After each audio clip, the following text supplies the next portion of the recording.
邊，就係因為自我發大咗自己，跟住就冇 boundary。其實嗰個都係 ego，嗰個 ego 其實都仲要係大到你都唔能夠去離地 ego 咯，真係唔可以揾到條線。冇嗰個離地 spiritual ego 咯。跟住然之後咧，總之啲人嚟嘅就好大愛咁啊，攬好啊，幫你唔收錢咁樹窿咁樣。跟住就發現咦唔係喎，自己其實翻到屋企咧係一大劈屎，好多嘢喺度，但我冚住先。唔係啊，我大愛嘅 OK 嘅，宇宙會 OK 我嘅咁樣。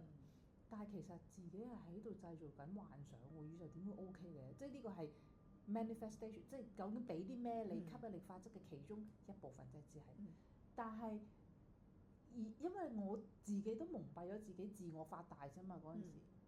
咁其實自己真正嘅心唔係咁樣諗啊，係個 ego 話俾我聽，喂咁啫嘛。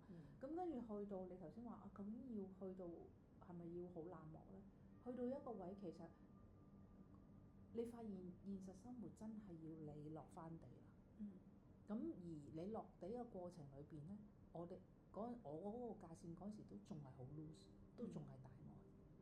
跟住之後翻到去屋企閂埋門之後，發覺咦唔係真係唔掂，好唔掂添。點算啊？但係嗰刻你已經接受唔到自己之前嗰種 spiritual ego 帶嚟嘅種種嘅所有嘢，會係咁嘅咩？死啦！點解啊？唔能夠相信啊！嚇咁嘅咩？經營咗咁耐，原來係得個吉㗎咁樣，即係我好難去相信呢樣嘢啊！因為嗰陣時嗰個 spiritual ego 俾你睇到大愛應該宇宙會俾啲好嘢嚟，但係自己嗰個製造嗰個自我發酵已經去到一個位，你好難相信。好啦，再多一段時間，再多段時間，再冚多自己幾巴，喂真係唔得啦！咁跟住你就話喂堅落地啦，好啦，咩事講？哦，原來係冇帶有一個好有意識地去意識到埋自己，心底裏邊，其實想 say no 㗎咪？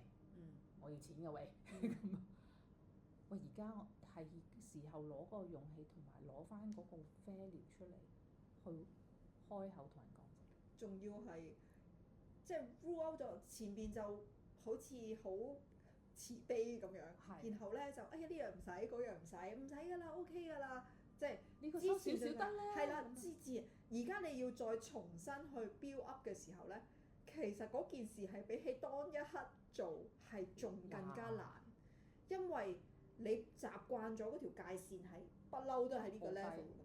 你而家叫你翻返去一個 standard。